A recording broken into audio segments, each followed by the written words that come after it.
All right, yeah. I Can Fix Her, Why We Get Obsessed with Broken Partners by Chris Williamson and Matthew Hussey. Hussey. I knew a guy called... His last name was Gay. I think I would have changed it maybe, but... Hussey. Technically, I think the like a young, impudent woman is spelled differently, but it's still... I assume it's pronounced the same. Probably a word I should start... I was thinking of like obduracy. That's a word I want to use more. And I looked up Ide fix or something like that. I'd heard it used several times. I think I don't know where exactly. I think it's some sort of series or a book or something. But I still don't know entirely what it means. I think it has to do with like a fixation, which is like a habit which is very resistant to being broken, like a monomania or something. Like it's like a self-perpetuating defensive belief or habit, or I'm not sure exactly what it'd be in reference to. Maybe it's all of it. Maybe there's a more specific thing. I'm not sure. Anyways, yeah, let's get into this. Underpinnings of what's happening during find out the sort of neurological underpinnings of what's happening during the I can fix her, I can fix him chase versus the I have arrived, I am safe, I am secure chase, which I guess is kind of less like a chase and more like a rest.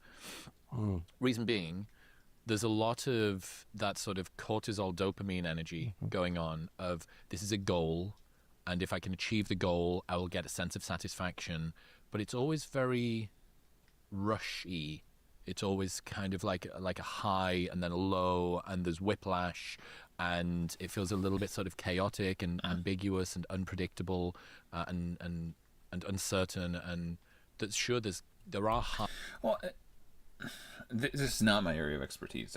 This is kind of more a area of research or interest that just intrigues me. But it feels like the notion of what you might be looking for in a relationship is something that is sustainable. Obviously, you would have the first burst of romantic balderdash that goes into it.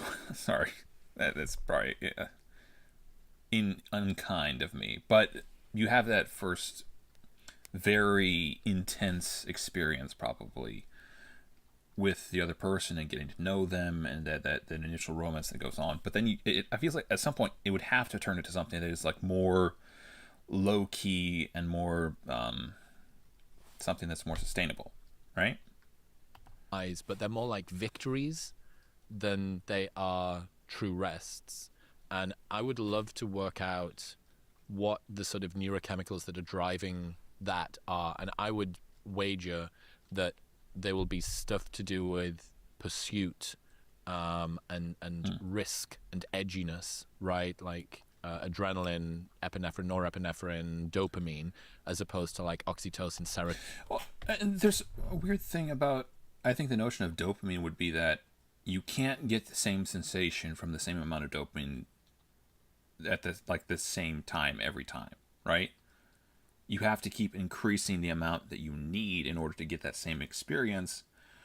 So it isn't something that is sustainable. It is something that is by its very nature avaricious. You either have to starve it for a little while and then come back and maybe you can get that same feeling again. But if you're trying to maintain this, it's just going to keep building on itself almost, or something like that. You have to give it a break or something, I think. I think that would be the idea. Tone in, like, you are in a sympathetic relationship, not a parasympathetic relationship. Yeah. Does that make sense? Yes. Well, and one produces, as you say, the roller coaster, and it's not just a feeling of achievement. It's relief. You know, like that's the feeling. So often is relief. I have them. Like when that person who you just so want the approval of, and you so want them to want you back the way that you want them. You want them to think about you as much as you think about them. When that person says something, like they send you a text and they say, "I miss you so much. I just love you so much." Okay, that's kind of some wet, soppy sort of thing going on here. Of nowhere. You like all of it. Admittedly, like I feel like romance, like for the record, I shouldn't judge on this one because I have been in love, and you do things that you're like, oh, you look back and you're like, what the crap was that? But I think romance probably seems completely ridiculous to anyone not involved in it. It's a very intense sort of thing going on. Sudden, you're like, it's almost like your life was being threatened, and now it's not. Now you feel like Someone's taken the gun away from you. yeah, oh my God, I'm safe. Right now in this moment, I feel briefly safe. And that release, that kind of euphoria that results from that, extraordinarily powerful. And that, when psychologists talk about that trauma bond, there is that variable reward nature to it. What is a trauma bond? Trauma bond is the idea that, someone treats you badly again and again and again and again and again. And at a certain point, it's so unrewarding that we might even consider like enough is enough. But then right as we're starting to make up our mind about that person, they do something sweet. There's a weird type of, like, I talked about this before, I think once or twice. Well, I don't know when, but the notion is that we categorically associate pain with being wrong and pleasure with being right. It's why I think to some extent, like torture doesn't work as like a really good method of getting accurate data, and it's why abuse does work, because when you put a person in a lot of pain, they become very suggestible. The only thing they definitively know is that somehow, some way, they're wrong. You can make them think the up is down, down is up, right is wrong, and wrong is right. You can make them think anything or believe anything if it gets the pain to stop or gets them to whatever, right? And well, for the record, the same thing goes with regards to dopamine, where, like, if you're really desperate, one way or the other, pain, pleasure, whatever it is, I think you can start to... You become highly suggestible, perhaps. It's a weird type of dynamic, I think, that exists. And again, I think it's why torture just really doesn't work, and abuse actually really does work well. Because you can put a person in pain, and you're telling them, this is why it's happening, this is why I'm doing this to you. If you just stop doing it, like, again, it doesn't matter if it's right or wrong. It doesn't matter if it makes logical sense. All they know is, because they're in so much pain, they're wrong. Somehow they're wrong. Something they're doing is wrong. Even if there is no connection, even if they're not actually doing anything wrong. How can I be right if I feel like this? That's kind of the idea. And the same thing goes in the other direction. With regards to pleasure, you get junkies who are destroying their entire lives, burning everything to the ground, because how can I be wrong? How can I be wrong when I feel this I don't know. They do something Hopefully that made sense. seemingly kind. They show up for us in some way. They apologize when they've, lied or gaslit us or made us feel awful about our feelings for the last 10 times. But all of a sudden, they show some promise, and then we're dragged back in or sucked back in. That's the trauma bond. And people stay in that for years and years and years. That's the really scary What's the phrase? Hope springs eternal in the human heart. part. But there's a very... Well, I think there's a part of us, too, that we want there to be a pattern to it or something like that. Like, yeah, I don't know. variable reward nature to that. That's, in a way, the slot machine, right? If you never won, chances are you wouldn't be there. But you win just enough that it keeps you there.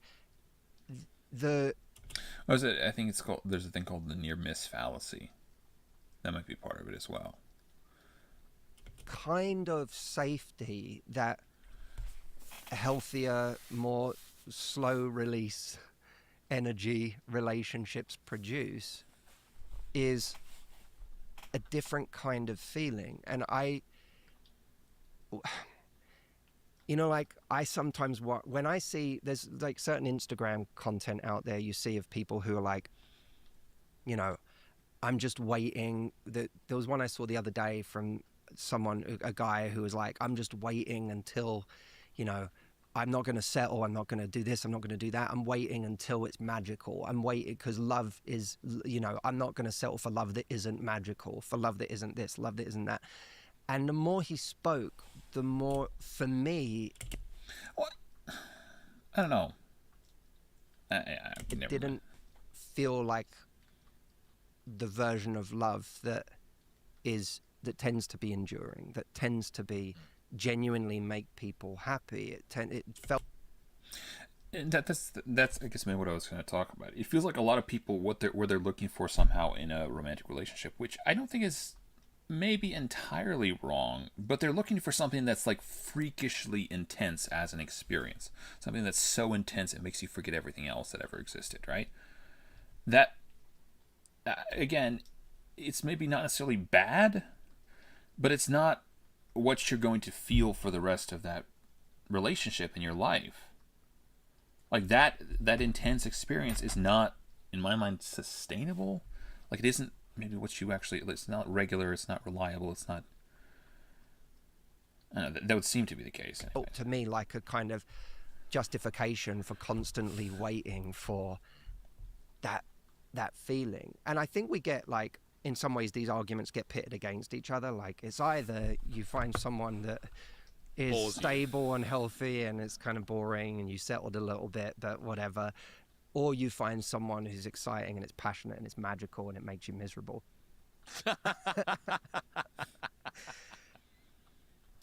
I don't think it's necessarily an either or in those terms, but I do think that in the same way you could do drugs and eat pizza every night and get drunk every night and that would produce a kind of high, but you're a healthy guy who values the feeling that being healthy gives you. There is something you get from that that's more powerful to you. And in relationships, until that thing becomes more powerful, you're always going to be chasing this other thing. There's this interesting link where people confuse chaos for chemistry. Yeah. And intensity for intimacy. And I think it's just largely like a neurobiological trick. I don't think that there's anything really deeper going on. I think that somebody has, not almost all of the situations through any choice of their own, just the way that they present has hooked a particular fish line into this area of your brain, and it keeps on pushing it. And then calm love feels boring at first. And that chasing love that feels safe instead of exciting, and not assuming that this person isn't sparky, right? That there's no spark. I mean, this was a great insight I learned from Jessica Baum's first book, Anxiously Attached. She's got a new one out. It's a really cool background. Does he keep switching it? Like, does he ever have the same stage that he's doing these things on, or does he rent different ones every now and then? Because it's like, got motorbikes, got cars. Sorry, completely divergent from the point. Called Safe. You should bring her on the show. She'd be great for you. And she said, some people sit down with someone and they feel a spark, and they assume that that's something special between both of them. But what they don't realize is this person is just sparky with everyone. It's just who they are. Yeah. And you go, that's brilliant. And especially on a first date, we had this with Prime, Logan Paul's drink.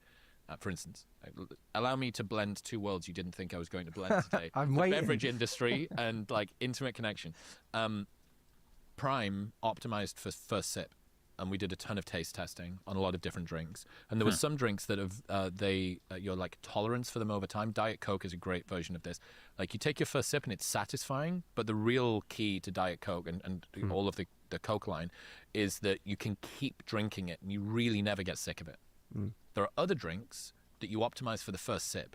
So if Logan Paul's on his podcast and he flicks a bottle of Prime across you and he goes, Matthew, taste that. And you take a sip and you're like, wow, that's really, fucking hell, there's something going on there.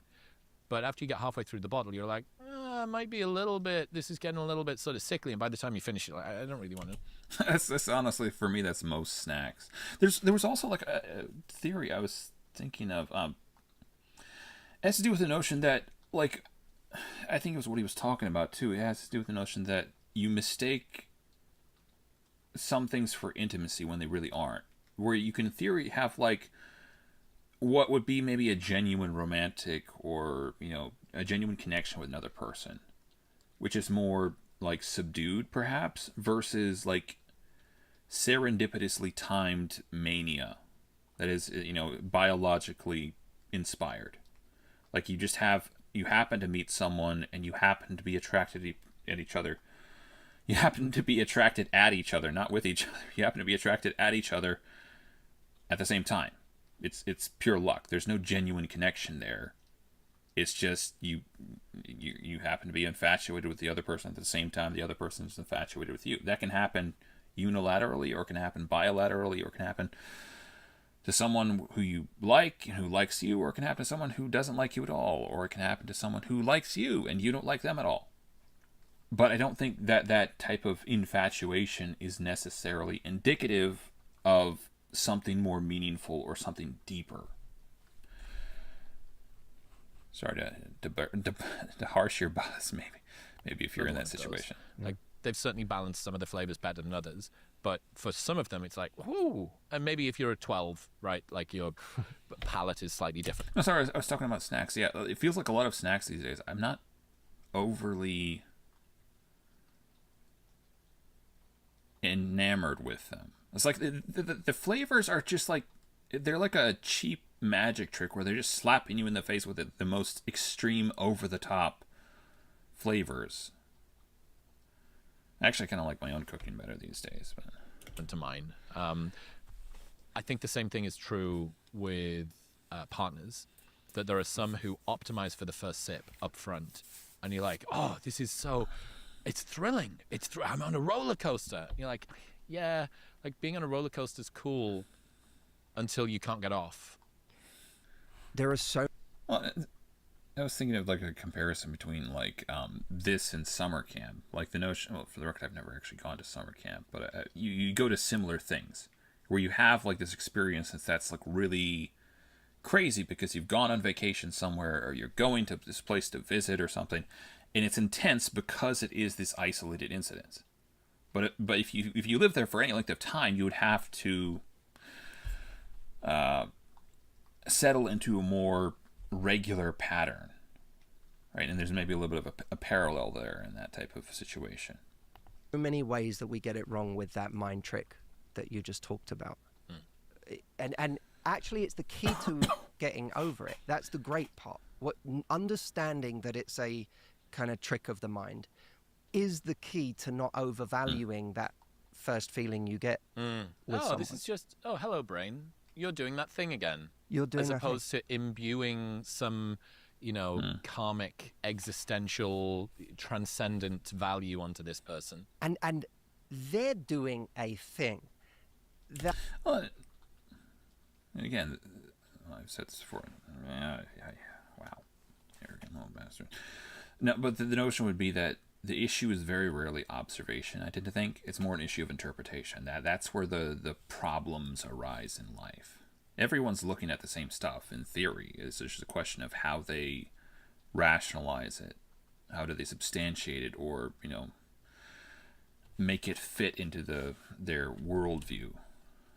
That's where the glitch often is. As you say, it might be something that they put out universally, that once you realize that, it becomes cheaper. Yes. It no longer has the same weight. I've met guys where I'm like, I meet a guy and when we go out or something, I'm like, this guy's like, it's so charming. What a raconteur. So dazzling. I'm like, and then he makes me feel so, connected, and I'm like, we're gonna be best friends. I've like fallen into the trap where I'm You've been finessed by some dude on a night out. well, I've been so charmed that I'm like, I'm like, go home, and I say to my new brother. yeah, like this guy's great. You got, and like, well, this is maybe a bit of over judgmentalism on my part, but I almost tend to think the people who were like that from the get-go, it's almost mutually exclusive with something that's more wholesome in the long term. Like the people who try really hard to make a really good first impression, I tend to almost think like, I'm just thinking in the back of my head, I'm just kind of side-eyeing them a little bit. Like, okay, when does the other shoe drop? When does the really bad stuff happen? When do I get to know the real you? Anyways, go check that out. Sorry, I watched more of that than I should. I'm assuming it's part of a larger podcast. Chris Williamson and Matthew Hussey.